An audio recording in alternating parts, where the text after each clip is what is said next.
दोस्तों, आप सभी का स्वागत है आपका अपना चैनल एसएस क्लास 2.0 में। आज हम लोग देखेंगे हिंदी से 30+ मोस्ट वीवीआई एमसीक्यू क्वेश्चन को। आप लोग इसे देख लीजिए, आपको 10 से 15 मार्क्स पक्के हो जाएंगे, क्योंकि यही से हर साल एग्ज़ाम में आते हैं। ये हिंदी ग्रामर का सीरीज है, आप लोग देखना ना भूलें। चलिए हम लोग क्लास को स्टार्ट करते हैं। आज का पहला प्रश्न है, जातिवाचक संज्ञा कौन है? बताइए, इनमें से जातिवाचक संज्ञा का उदाहरण कौन है? बताइए क्या होगा?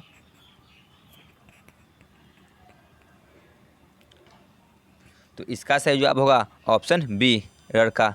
यह जातिवाचक संज्ञा है। ठीक है, आगे बढ़ते हैं। क्वेश्चन नंबर 2, निम्नलिखित शब्दों में से जातिवाचक संज्ञा का उदाहरण नहीं है। बताइए, जातिवाचक संज्ञा का उदाहरण इनमें से कौन नहीं है? बताइए। तो इसका सही जवाब होगा ऑप्शन डी, आगरा। यह जातिवाचक संज्ञा का उदाहरण नहीं है, यह व्यक्तिवाचक संज्ञा का उदाहरण है। ठीक है, आगे बढ़ते हैं। क्वेश्चन नंबर 3, निम्नलिखित में से कौन जातिवाचक संज्ञा है? बताइए, निम्नलिखित में से कौन जातिवाचक है? बताइए, इनमें से कौन जातिवाचक संज्ञा है? तो इसका सही जवाब होगा ऑप्शन ए, शहर। यह जातिवाचक संज्ञा का उदाहरण है। ठीक है, ये तीनों व्यक्तिवाचक संज्ञा है। आगे बढ़ते हैं। क्वेश्चन नंबर 4, स्पर्श व्यंजन की संख्या कितनी होती है? बताइए, स्पर्श व्यंजन की संख्या कितनी होती है? तो इसका सही जवाब होगा ऑप्शन बी, 25 होती है। ठीक है, क से लेके म तक। आगे चलते हैं। क्वेश्चन नंबर 5, अंतःस्थ व्यंजन कितने होते हैं? बताइए, अंतःस्थ व्यंजन कितने होते हैं? तो अंतःस्थ व्यंजन की संख्या 4 होती है। ठीक है, य, ल और व। आगे बढ़ते हैं। क्वेश्चन नंबर 6, उसमें व्यंजन कितने होते हैं? बताइए, उसमें व्यंजन कितने होते हैं? तो इसकी संख्या 4 होती है। ठीक है, आगे बढ़ते हैं। क्वेश्चन नंबर 7, इनमें कर्ता कारक का विभक्ति चिन्ह कौन है? बताइए, कर्ता कारक का विभक्ति चिन्ह कौन है चारों में से? तो कर्ता कारक का विभक्ति चिन्ह ने होगा। ठीक है, आगे बढ़ते हैं। क्वेश्चन नंबर 8, इनमें से कौन अधिकरण कारक का विभक्ति चिन्ह है? बताइए, अधिकरण कारक का विभक्ति चिन्ह कौन है इनमें से?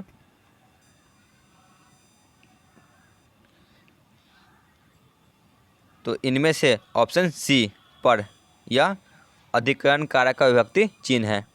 आगे चलते हैं। क्वेश्चन नंबर 9, इनमें कौन सर्वनाम का भेद है? बताइए, सर्वनाम का भेद इनमें से कौन है?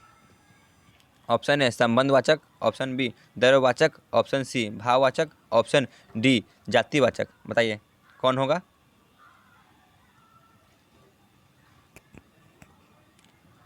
तो इसका सही जवाब होगा ऑप्शन ए, संबंधवाचक। यह सर्वनाम का भेद है, ये तीनों संज्ञा का भेद है। ठीक है, आगे बढ़ते हैं। क्वेश्चन नंबर 10 पे। क्वेश्चन नंबर 10, जिस सर्वनाम का प्रयोग बात कहने वाले के लिए हो उसे क्या कहते हैं? बताइए, जिस सर्वनाम का प्रयोग बात कहने वाले के लिए कहा जाता है उसे क्या कहते हैं? तो उसे उत्तम पुरुष कहा जाता है। ठीक है, आगे चलते हैं। क्वेश्चन नंबर 11, अनिश्चयवाचक सर्वनाम नहीं है। बताइए, इनमें से कौन अनिश्चयवाचक सर्वनाम नहीं है? ऑप्शन ए किसी ने, ऑप्शन बी किसी पर, ऑप्शन सी उनकी, ऑप्शन डी इनमें से कोई नहीं। तो इनमें से अनिश्चयवाचक सर्वनाम ऑप्शन सी उनकी नहीं है। ठीक है, आगे बढ़ते हैं। क्वेश्चन नंबर 12, मानव शब्द का विशेषण क्या होगा? बताइए, मानव का विशेषण क्या होगा? तो मानव का विशेषण ऑप्शन डी मानवीय होगा। ठीक है, आगे चलते हैं। क्वेश्चन नंबर 13, निम्नलिखित में से कौन गुणवाचक विशेषण का उदाहरण है? बताइए, गुणवाचक विशेषण का उदाहरण कौन है? तो इसका सही जवाब होगा ऑप्शन ए, नया। ठीक है, यह गुणवाचक विशेषण का उदाहरण है। आगे चलते हैं क्वेश्चन नंबर 14। चांद शब्द का पर्यायवाची कौन है, बताइए। चांद का पर्यायवाची कौन है? चांद का होगा ऑप्शन सी, राकेश। ठीक है, आगे चलते हैं क्वेश्चन नंबर 15। पानी शब्द का पर्यायवाची कौन है, बताइए। पानी का पर्यायवाची कौन है? ऑप्शन ए तालाब, ऑप्शन बी सर, ऑप्शन सी नील, ऑप्शन डी नदी। क्या होगा? तो पानी का होगा ऑप्शन सी नीर। ठीक है, आगे बढ़ते हैं क्वेश्चन नंबर 16। पय शब्द का पर्यायवाची कौन है? ऑप्शन ए दूध, ऑप्शन बी पाप, ऑप्शन सी सोना, ऑप्शन डी तालाब। बताइए क्या होगा पय का? तो इसका सही जवाब होगा ऑप्शन ए, पय का होगा दूध। ठीक है, आगे बढ़ते हैं क्वेश्चन नंबर 17 पे। चंद्रमा शब्द का पर्यायवाची कौन है, बताइए। चंद्रमा शब्द का पर्यायवाची कौन है? ऑप्शन ए चांदनी, ऑप्शन बी रूप, ऑप्शन सी सूक्ष्म, ऑप्शन डी शशि। बताइए क्या होगा चंद्रमा का? तो चंद्रमा का पर्यायवाची शब्द शशि है। ठीक है, आगे बढ़ते हैं क्वेश्चन नंबर 18। पुरस्कार का विलोम शब्द है, बताइए। पुरस्कार का विलोम शब्द कौन है? तो पुरस्कार का होगा ऑप्शन ए दंड। ठीक है, आगे बढ़ते हैं क्वेश्चन नंबर 19। आकाश का विलोम शब्द है।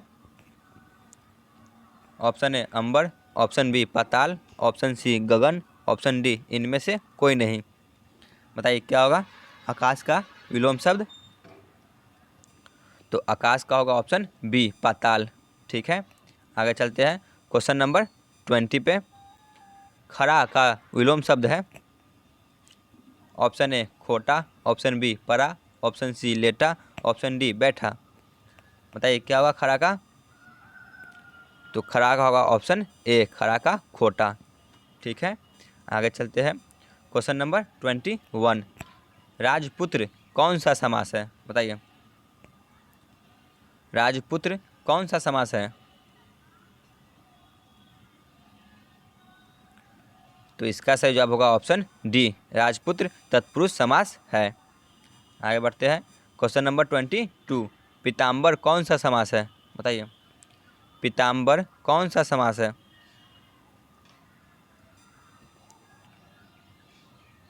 तो इसका सही जवाब होगा ऑप्शन बी, पीताम्बर बहुब्रीहि समास है।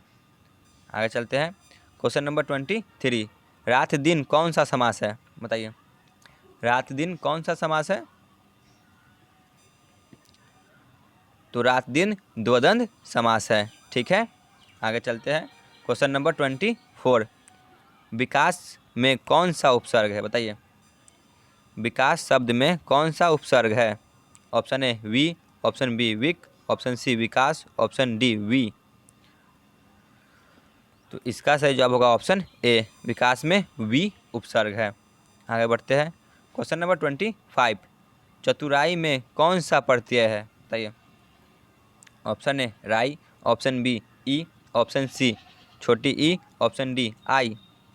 बताइए क्या होगा चतुराई में कौन सा प्रत्यय है? तो इसका सही जवाब होगा ऑप्शन डी आई। ठीक है, आगे बढ़ते हैं क्वेश्चन नंबर 26। भरपेट में कौन सा उपसर्ग है, बताइए। भरपेट में कौन सा उपसर्ग है?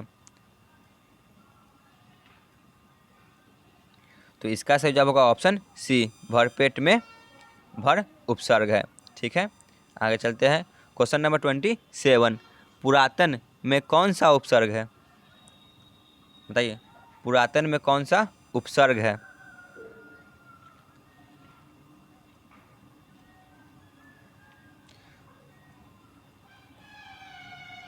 तो इसका सही जवाब होगा ऑप्शन डी, पूरा। ठीक है, पूरा तन।